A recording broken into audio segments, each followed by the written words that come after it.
So it's been a while since my last Lightroom editing video, and I feel like I say that every time. But as we all know, over time our editing style changes and evolves. So I just wanted to edit a couple photos for you guys that I shot recently on my Sony A7CR.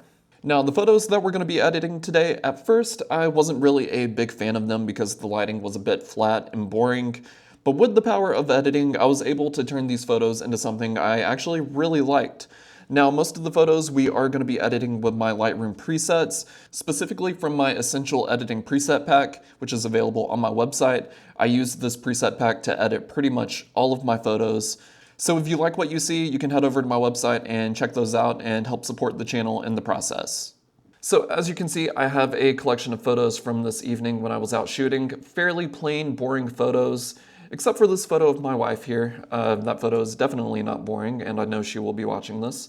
But as you can see, it was just past golden hour, approaching blue hour, so the lighting was very flat, very boring, especially in a photo like this one.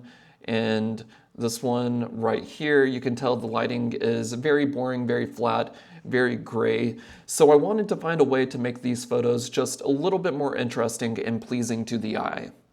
So let's go ahead and go back to the first photo. And the first thing I always do when I'm editing a photo, I always make sure that the horizon is leveled.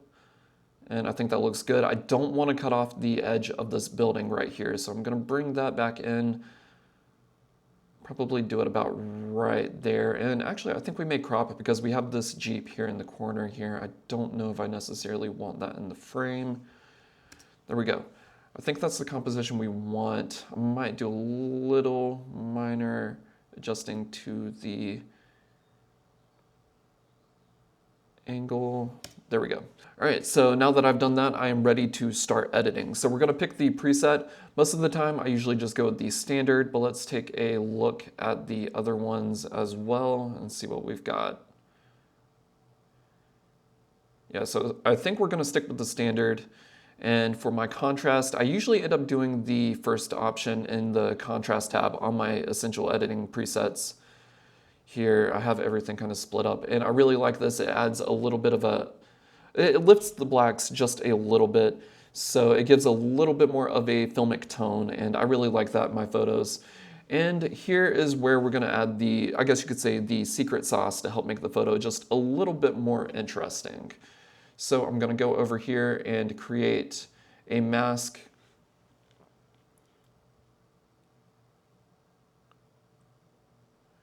All right, we have masked the sky, and then I'm gonna invert it. And I'm gonna bring up the temperature so it kind of warms up the buildings.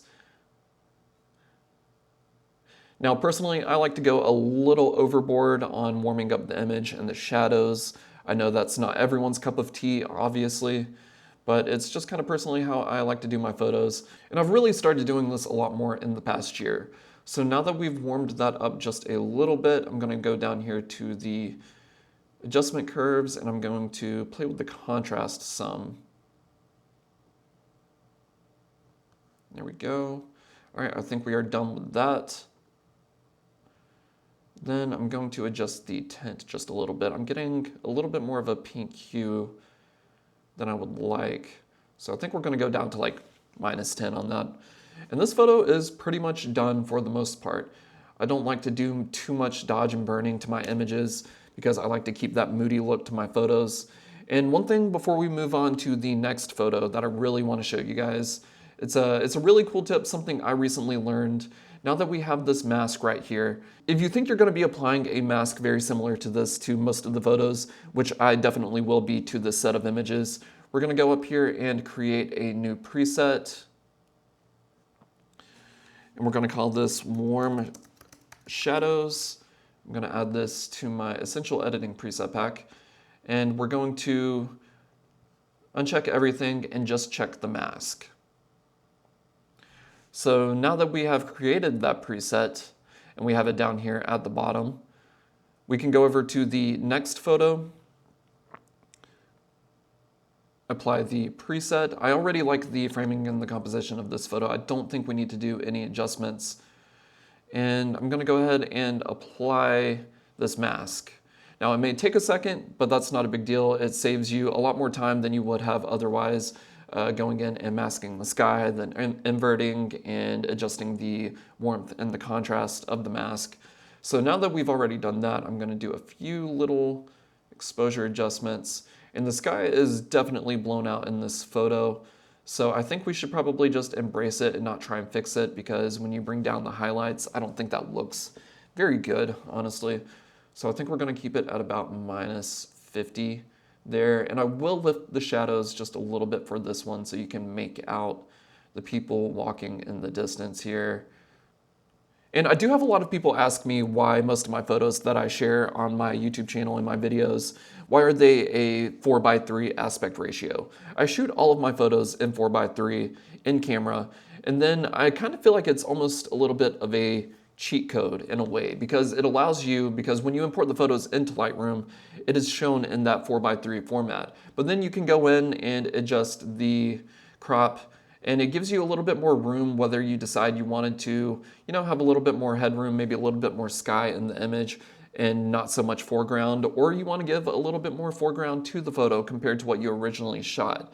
It kind of feels like a cheat code, although obviously it's not, and if you were shooting in 2:3, you would have all of that anyways. It's just something I like doing. I like the 4:3 format when it comes to shooting photos, because I don't like having, especially when it comes to vertical photos.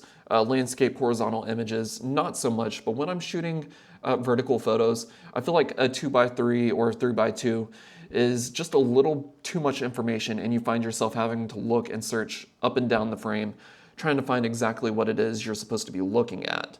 So that's why I enjoy the 4:3. And I'm also just a big fan of, medium format film photography, and that 4:3 format just kind of reminds me a lot of that. And moving on to the next photo, I really like this photo a lot. So I'm going to come up here to the standard, apply that, and as you can tell, that makes this very blue.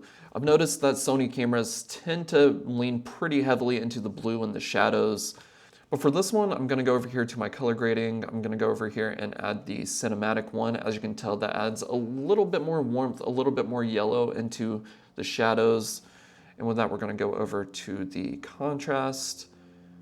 You can tell that lifts the shadows just a little bit and lifts the blacks. Then we're going to come down here to the warm shadows.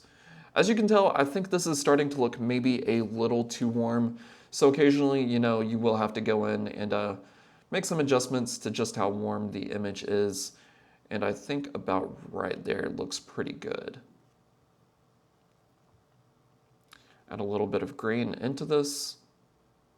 And I really love these flares coming off of the headlights on that car. I think that looks really good. So going to the next photo, I shot this immediately after the other one, but I liked being able to frame the building there. So just that horizon a little bit. And something still feels kind of off regarding that. Yeah, I think we'll stick with that. So apply standard. Apply the cinematic color grade, deep contrast, warm shadows, go in and apply the medium grain, then let's go on and adjust this mask just a little bit. I think I had it at about 21 for the previous one. There we go. And I think I'm gonna lift the shadows a little bit more on this one. Compared to the other one, I think the exposure's a little bit darker. I did shoot these in aperture priority, so it did probably adjust the exposure for the more sky in this image. And I think that looks pretty good. I feel like something is still kind of off regarding the horizon. Okay, there, I think we've straightened the building up a little bit. Now this road is on a bit of a hill, so that might be why it's throwing me off. So we're just gonna embrace it and keep it how it is. I think when it comes to both of these photos, I think I still like the first one a little bit more. If I could critique the composition and the framing of the second image, I don't like that I cut off the other headlight behind this traffic cone here of this car. It would have been really nice to at least taken one more shot after this where you could at least have a little bit of the light from the other headlight kind of peeking out and a little bit of that flare coming past this traffic cone. But for what it is, I still like this photo, and I like that we have a little bit more of the building here. So on to the next photo. I have this one here of my wife, and apply the standard preset. I think compared to my older presets, I think with the Essential Editing preset pack, I've definitely made a lot of improvements to the skin tones, because for a long time I was not shooting very many portraits, so I didn't really think about skin tones all that much. But I think I kind of perfected it just a little bit with the Essential Editing preset pack. And as you can see, the skin tones here are looking pretty good. So I'm gonna come down here to the contrast. And that's another reason why I love adding a little bit of grain, just for that filmic look to my images, but also because it helps hide any blemishes in the skin here. Now there is one little spot right here that I will fix. And then we're gonna go in and just kind of brighten up the eyes just a tiny bit. So I'm gonna go with that, saturation. Go in and paint the eyes. I don't like it to look very unnatural, so I like to still keep it looking, you know, fairly realistic in terms of lighting, not like the old school Instagram days where people would make the eyes like super contrasty to the rest of the image. But I think that's looking pretty good there. And normally I would apply the warm shadows to this image, but for this one, I think I'm just gonna warm up the overall white balance just a hair. There we go. Just the shadows some. There we go. I think that image looks pretty good as well. And for this next image, it's not my favorite photo I've taken in this spot ever. I really wish there was some kind of subject, maybe someone standing right here. Not a whole lot going on, but you can't really tell exactly what the subject of this image is. So welcome to me critiquing my own photos, and if you guys want to see me do that a little bit more in the future, especially with my older photos, just let me know. But you can't really tell what the subject of this image is. Is it this building down here, or is it this building up here? I think for me, it's probably a combination of both when I was shooting it, but I can't really tell exactly how well it worked out. Let me know in the comments what you guys think. So we're gonna go over here to the standard preset, and as you can tell, it's looking especially cold now. And I don't think we're gonna do any color grading. Add the contrast in, medium grain, and let's see how these warm shadows do. And I think that's looking really good, actually. Just lift the shadows just a little bit, maybe the overall exposure some. And I forgot to adjust the horizon. Let's fix that. There we go. And as you can see, especially, I think this image is a prime example of exactly what I was talking about earlier. Because overall, this was a pretty boring image before, especially the lighting. It was so grayscale. But I think, now that I'm looking at these side by side, I want to reset. I don't like that. We're just gonna keep it like that when it comes to the horizon. As you can tell with the original image, it was very grayscale. There was not a whole lot of color depth to the image, but adding that warming up the buildings but keeping the sky pretty cool, it gives a very cinematic feel and very pleasing to the eye. Reminiscent, it gives that teal and orange feel that was very popular on Instagram back in the day. But I think this is done a little bit more tastefully, and it's not overdone. If you guys disagree, let me know in the comments down below, of course, but I really love the way this image turned out now. And while it doesn't have the most interesting framing and composition, I think this building up here has a lot of character, and it certainly has a lot of history behind it. So I really enjoy this image.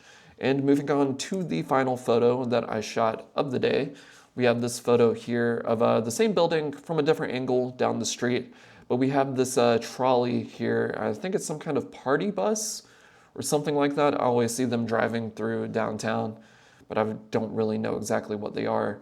As you can tell, it was starting to get a little bit darker, so this image was shot at 2500 ISO. But I think the A7CR does a pretty good job of actually not adding too much noise into the image once you get into those higher ISOs. And I really like how this image turned out. So let's add the contrast. I think for this one, we might go a little bit more flat with the contrast there and warm up the shadows and see how it turns out. There we go. And I think that's looking really good. Now, one thing I will do for this image that I've not done for the others, I am gonna drag, I'm gonna place a linear gradient and warm that up just a little bit. And I think I will make some contrast adjustments here because I want to darken the shadows a bit more, but I also want to lift the highlights so those the headlights on that trolley stand out just a bit more. There we go, and there we go. I'll say one thing about the streets and the roads here in Winston-Salem where I live. There's a lot of hills, so depending on your framing and your compositions, it can be quite tricky leveling that horizon and making it actually look straight regarding the actual streets and whatever you're photographing down there, especially if you're doing any kind of cityscapes and you want to get the tall buildings as well in there. I think I shot all of these photos with my 35mm, so I wanted a nice balance of that streetscape, but also capturing all of the tall buildings as well in the shot. And I think this looks pretty good. Let's compare these images. Yeah, as you can see, the building looks like it's slightly slanted compared to the original one. Let's see if we can match up that horizon just a little bit. And that actually looks a lot worse. So I think we're just gonna stick with the auto horizon leveling. And that is it for these photos. Let's go back through and make sure there's no further adjustments I want to make. I'll say this photo is probably my least favorite photo of the bunch. I like the lighting, I like the reflections here in the windows on this building and the reflections on the street. So I think if there's any changes I could make to this photo, I'm just gonna come in and create a brush, and I wanna go down to the clarity, and I'm just gonna slide up that clarity, and you have the sun reflecting here on the street, and by upping the clarity here on the road, I think it just kinda helps accentuate that a bit more. And let's see if we adjust the clarity too much. I think that is definitely too much. I think that looks good. Definitely not my favorite photo, but I think comparing it to the original photo here, I think this is a huge improvement. And this photo, let's see, is there anything I want to do here? Yeah, I think we could maybe lift the shadows just a little bit. And there we go. All right, I think that is it for editing these photos. I hope you guys were able to learn something. I hope the mask and saving it as a preset, that could be helpful to you guys if you guys find yourselves ever doing the same thing, or maybe you never even thought about using that to adjust the shadows and the overall warmth of your image, rather than just adjusting the temperature and the Kelvin up here at the top. Pretty much whenever I'm always adjusting the white balance of my image, I almost always make a mask rather than adjusting the full white balance of the image, unless there's just not a whole lot of sky in the image.